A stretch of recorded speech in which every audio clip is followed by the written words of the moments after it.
ও বন্ধু আসহাবে রকিব তিন বন্ধু তারা পাহাড়ে বলল ভাই আজকে একটু হিল সাইডে যাব, আজকে একটু পাহাড়ে ঘুরতে যাব। কেন? আমরা পাহাড় বেড়াতে যাব, আল্লাহর নিয়ামত গুলো ঘুরে ঘুরে দেখব। তিন বন্ধু পাহাড়ে যায় রে, হঠাৎ করে দেখে আকাশে মেঘ উদিত হয়েছে। আকাশের মেঘ বিকট শব্দ হলো রে, কাল বৈশাখী ঝড় শুরু হয়ে গেল। ওই ঝড়ের কারণে তিন বন্ধু প্রাণ কোথায় বাঁচাবে? ভাই বাড়ি ঘর নাই রে, গাছপালা ভেঙে মাথায় পড়বে, আমরা প্রাণে বাঁচবো না রে ভাই। চল কোথায় গিয়ে লুকাই। পাহাড়ের গুহায় গিয়ে আশ্রয় নিয়েছে, জীবন বাঁচাবে। আমার আল্লাহ বলে রে যুবকের দল, পাহাড়ের গুহায় আশ্রয় নিলে আমি আল্লাহর কাছে কেন আশ্রয় চাইলে না রে? দুনিয়ার জমিনে কারো কাছে আশ্রয় নাই, আমার আল্লাহর কাছে যদি আশ্রয় চাওয়া যায়, জীবনে যত বড় ঝড় আসুক না কেন রে, ওই ঝড় আমার আল্লাহ থামিয়ে দিয়ে বান্দাকে জায়গা দিয়ে দিবে। আরো জোরে বলে সুবহানাল্লাহ। তিন বন্ধু তারা গুহায় গিয়ে আশ্রয় নিয়েছে। আল্লাহ এত বিকট ঝড়, তীব্র ঝড়ের কারণে বড় একটা পাথর পাহাড় খসে, পাহাড় ধসে ওই গুহার মুখে আটকা পড়ে গেছে। তিন বন্ধু চিন্তা করে আল্লাহ ঝড় তো থেমে গেছে রে মাওলা, তবে এই পাথর কেন সরে না? এমন ভাবে পাথরটা মুখে লেগেছে, ও পাথর সরে না, পাথর নড়ে না। তিন বন্ধু বের হতে পারে না, কিভাবে বের হবে? বের হওয়া সম্ভব না। পাথরের মুখ, আল্লাহু আকবার, গুহার মুখে একেবারে চিপকা খেয়ে বসে গেছে, পাথরটা এক চুল পরিমাণ নড়ে না। তিন বন্ধু বলছে ভাই এখান থেকে আমরা কিভাবে বের হব? বের হওয়ার রাস্তা তো পাওয়া যায় না। আল্লাহ আল্লাহ, বাড়িতে বউ বাচ্চা কেঁদে মরবে মরবে রে, বাড়িতে মা বাপ আমাদেরকে খুঁজে কোনোদিন পাবে না। আমরা তিন বন্ধু যদি এখানে মরে পচে যাই, আমাদের হাড় খুঁজে কেউ পাবে না। চিন্তায় পড়ে গেল আল্লাহ, আমরা কিভাবে বের হব? মাওলা বের হওয়ার জায়গা পাওয়া যায় না। এক বন্ধু বলছে রে ভাই এইভাবে যদি মালিককে বলো, মালিক শুনবে না। ওয়াত্তাগু ইলাইহিল ওয়াসিলা, একটা ওসিলা দিয়ে আল্লাহর কাছে চাও। উদুনি আস্তাজিব লাকুম, আল্লাহর কাছে চাইলেই আল্লাহ দিতে দেরি করবে না। আল্লাহর কাছে ওসিলা দিয়ে চাবো। জীবনের কি আমল আছে আল্লাহকে বলবো, ভালো আমল দিয়ে আল্লাহকে বলে আজকে আমরা এই পাথর থেকে নাজাত পাবো।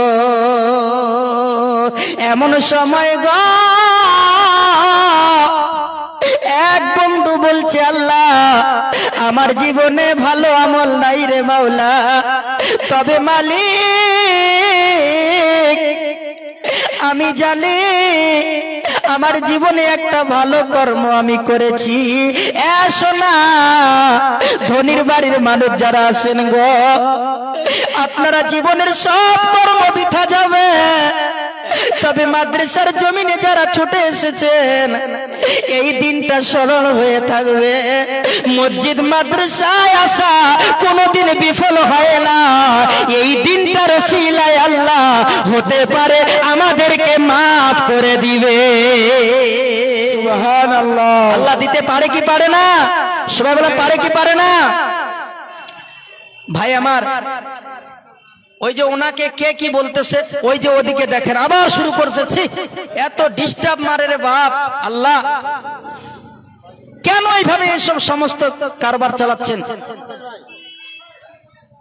মুনতাজ সাহেব, ওনার কি এমনটা দরকার? আপনি বসন্ত বাপ, আপনার পায়ে ধরে বলছে একটু বসন্ত।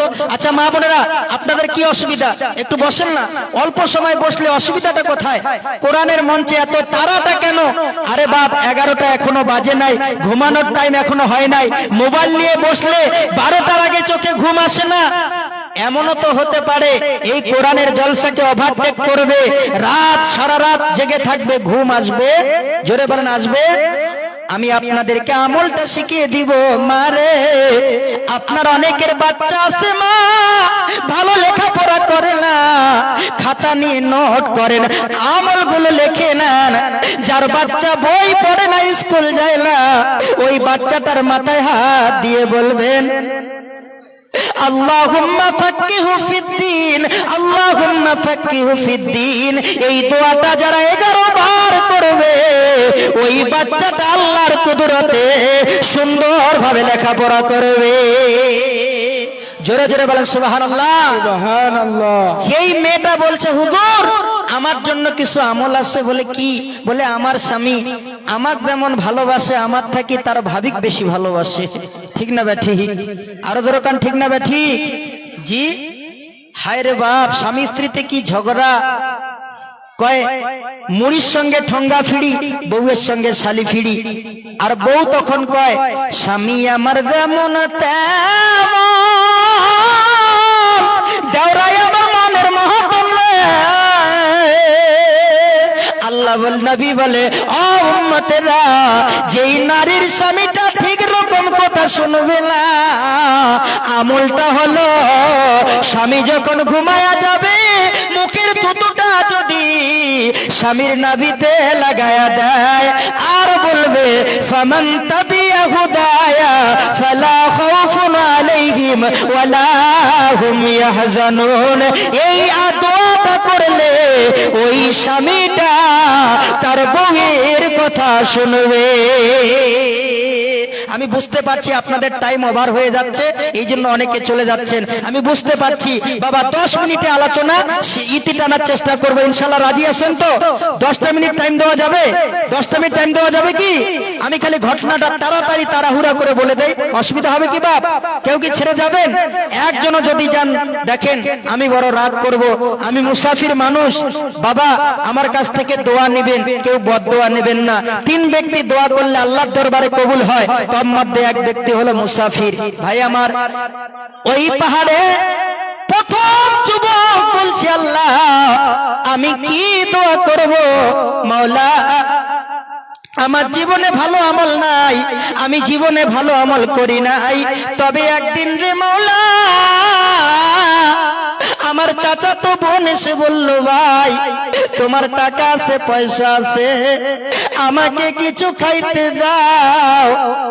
সেই দিন আমি বললাম বলবে আমার যেমন টাকা আছে, আল্লাহ তোমাকে ওই রকম রূপ যৌবন দিয়েছে, বলরে আমি যদি টাকা দেই তুমি কি আমাকে রূপ যৌবন দেবে না? সাথে সাথে বোনটা পালিয়ে গেল আর বলল আল্লাহকে বড় ভয় পাই। ও আমার ভাই, সেই দিন বোনটা আমার চলে গেল, 1 মাস আমার কাছে আর আসে নাই। হঠাৎ বোনটা পেটটা চিপে ধরে বলছে ভাই প্রাণে বাঁচবো না, কিছু খাইতে দাও রে ভাই। আমি বললাম বোন যদি রাজি হও বলো। আমার বোন রাজি হয়ে গেল, বোনটাকে নিয়ে নিরালায় চলে গেলাম, জঙ্গলায় চলে গেলাম কুকর্ম কর্ম করার জন্য। এমন সময় বোনটা বলল ভাই এই জায়গায় কি কেউ আছে? বলে নাই।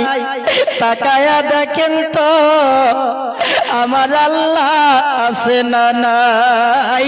ইন্নী আখাফুল্লাহ, আমি আল্লাহকে বড় ভয় পাই।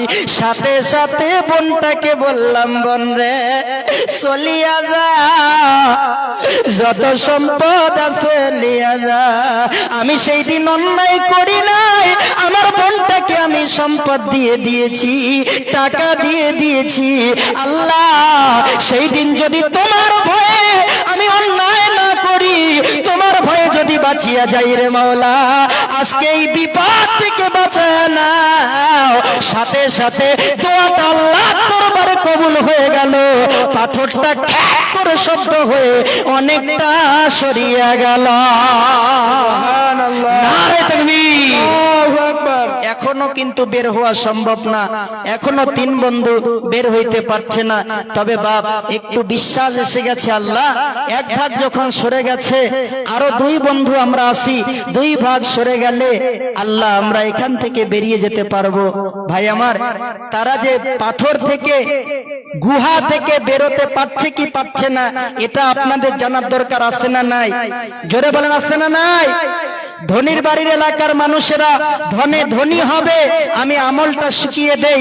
এ ভাই, যারা গরিব কষ্ট করে খান, আল্লাহর কাছে দোয়া করবেন, আল্লাহুম্মা ইন্নী আউযু বিকা মিনাল ফাকরি ওয়াল কিল্লাতি ওয়াজ জিল্লা। নবী বলেছে এই দোয়াটা যারা করবে, আমার আল্লাহ ওই গরিব লোকটাকে ধনী বানায়া দিবে। জোরে বলেন সুবহানাল্লাহ। এইবারে দুই নম্বর বন্ধু যুবক হাত বাড়িয়েছে রে। যুবক বলছে, আল্লাহ আমি কি দোয়া করব? তবে রে মাওলা, একদিন আমি আমার ছাগলের রাখালকে বললাম, রাখাল রে ছাগলগুলো দেখবি। রাখাল বলল, হুজুর আমি বাড়িতে যাব, আমার পয়সা আমাকে দিয়ে দেন। আমি রাখালকে ধমক দিয়ে তাড়িয়ে দিলাম, রাখাল পয়সা সব সময় কি পাওয়া যায়? কিন্তু আমার মন বড় কষ্ট পাইল, আল্লাহ আমি বুঝি রাখালের সঙ্গে অন্যায় করেছি। আমি রাখালের জন্য ছাগল কিনলাম, বাচ্চা হলো, অনেক বড় ছাগলের পাল হয়ে গেল। রাখাল এসে বলল, মালিক আমার পাওনা টাকাটা দেন। আমি দীর্ঘ 5 বছর পরে রাখালকে বললাম, রাখাল রে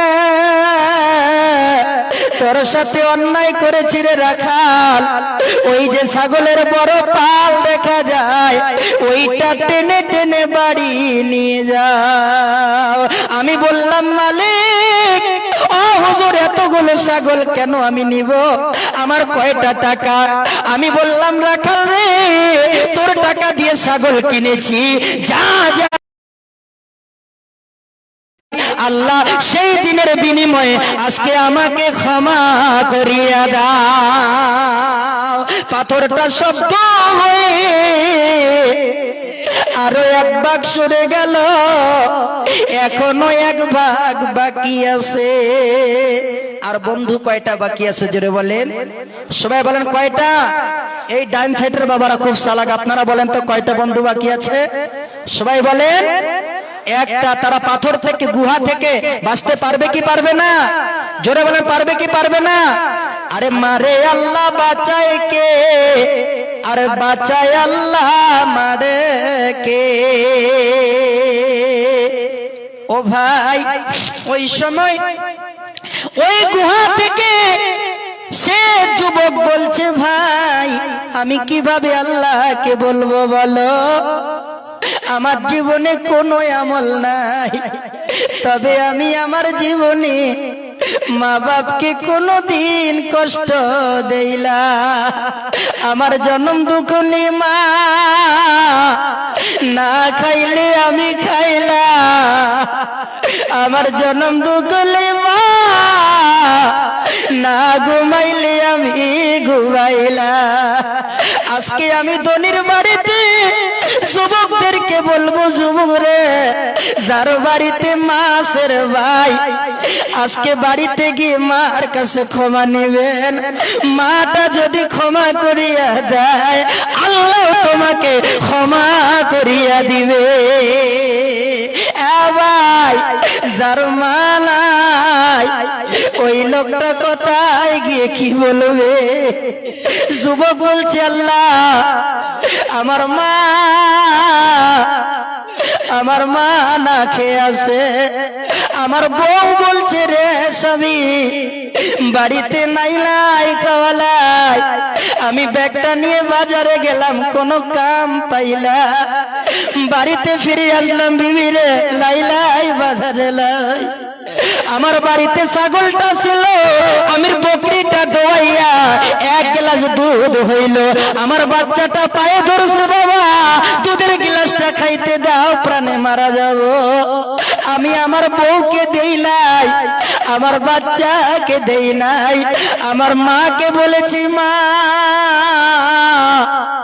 তোমার পায়ে আমার জান্নাত রে মা, তুমি যদি না খাও আমার বড় আল্লাহ হবে মা। মা আমি দুনিয়ায় রে মা তোকে যদি ভালো না বাসি আমি জান্নাত কিনতে পারবো না। মা আমি দুনিয়াতে জান্নাত কিনতে চাই।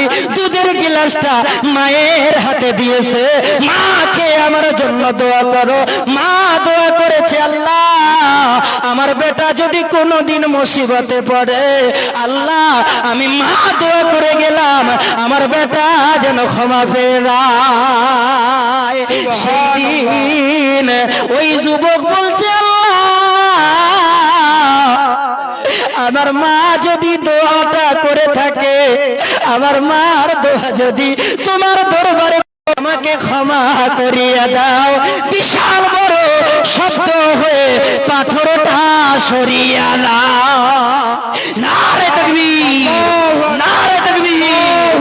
দ্বীন ইসলাম জিন্দাবাদ, দ্বীন ইসলাম জিন্দাবাদ, জলসা কমিটি জিন্দাবাদ। আব্বা আমার দেখেন মুসিবতে এইভাবে